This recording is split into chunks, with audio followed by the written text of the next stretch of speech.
Salut tout le monde! Bienvenue sur ma chaîne YouTube, j'espère que vous allez bien. Cette semaine, je vous amène à travers mon processus créatif pour réaliser une peinture de paysage à la gouache. Je vous parle de mon approche avec la gestuelle, la vibrance des couleurs et le contraste pour créer une pièce qui est bien dynamique à la fin. J'espère vraiment que vous allez l'apprécier, puis on se voit à la fin. À tantôt! Bon. Fait qu'on va commencer au commencement avec un sketch rapide. La gouache, c'est opaque, alors je peux bâtir mon paysage au fur et à mesure. Pas besoin que tout soit planifié dès le départ.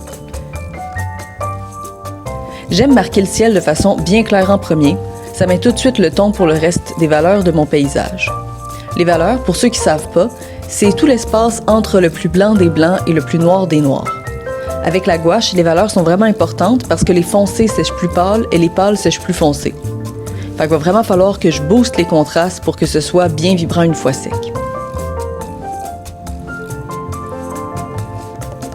Pour avoir un mouvement dans les traits de pinceau, je le tiens pas plus bas que la moitié. Sauf si j'ai un trait précis à faire, je tiens mon pinceau presque au bout du manche.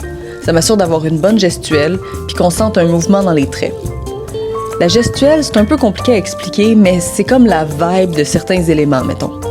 Par exemple, une roche va être beaucoup plus lourde, assise, stoïque, tandis que les feuilles vont être beaucoup plus légères et volatiles. Donc forcément, mon trait de pinceau va être différent pour démontrer ces deux éléments-là. C'est super important dans le dessin de modèles vivants, par exemple, mais je pense que c'est aussi crucial dans le paysage. Ça va ajouter un autre genre de contraste puis donner vie à la peinture.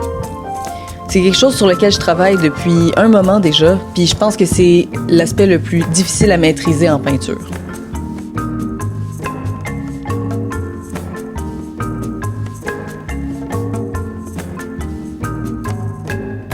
Pour toute la première couche de gouache, je mets la couleur approximative que je vois le plus en plissant mes yeux.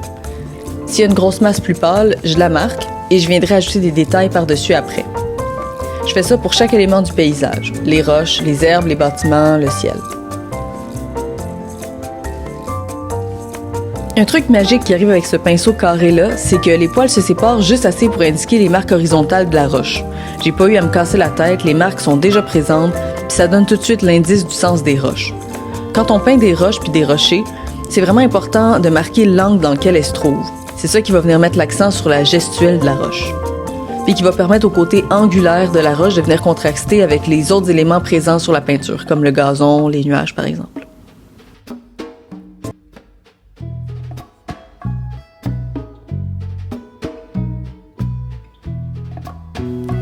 Pour le gazon au premier plan, je varie un peu les couleurs pour ajouter du dynamisme. Quand on utilise juste une couleur, ça aplatit les contrastes et ça donne un aspect plus bande dessinée que je ne veux pas nécessairement évoquer.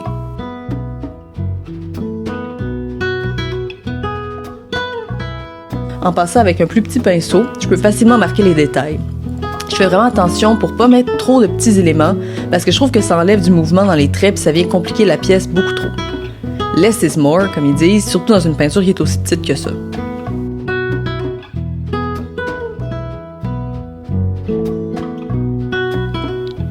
J'aime beaucoup les scènes qui ont plusieurs éléments différents comme ça.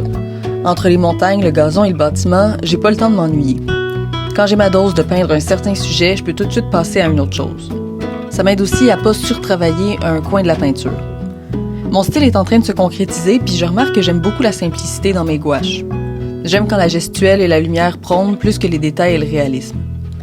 Le côté presque naïf que ça amène fait ressortir quelque chose d'accessible puis de jovial. J'aime aussi peindre rapidement, puis je suis plus du genre à enchaîner les peintures que de passer une éternité sur une pièce.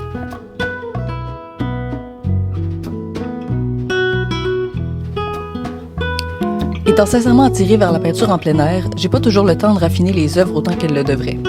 Dans le confort du studio, c'est une autre histoire, mais j'aimerais arriver à créer le même rythme à l'intérieur que dehors face aux éléments. Quand on peint dehors et qu'on veut avoir le temps de finir le projet en une session, il faut calculer ses mouvements puis aller droit au but. La lumière qui change, le vent, le froid, les insectes, c'est plein d'obstacles qui sont pas présents quand on peint relax dans le studio.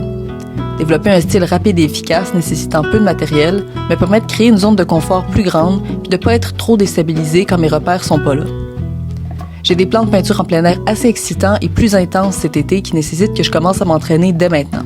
Mais bon, je ne vais pas vous gâcher la surprise, je vous en reparlerai un peu plus tard. Et je vous invite d'ailleurs à vous abonner si vous voulez rester à l'affût des aventures qui s'en viennent.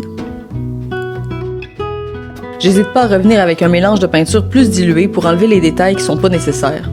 Le premier plan a tellement de petits traits puis de petits détails que je veux garder l'arrière-plan plus simple pour diriger l'œil dans la bonne direction.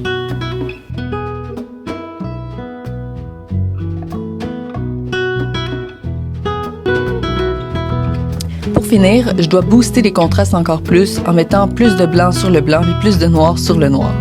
Je leur dis toujours, la gouache écrase les valeurs quand ça sèche, alors c'est super important d'exagérer le contraste pour que ce soit dynamique une fois sec.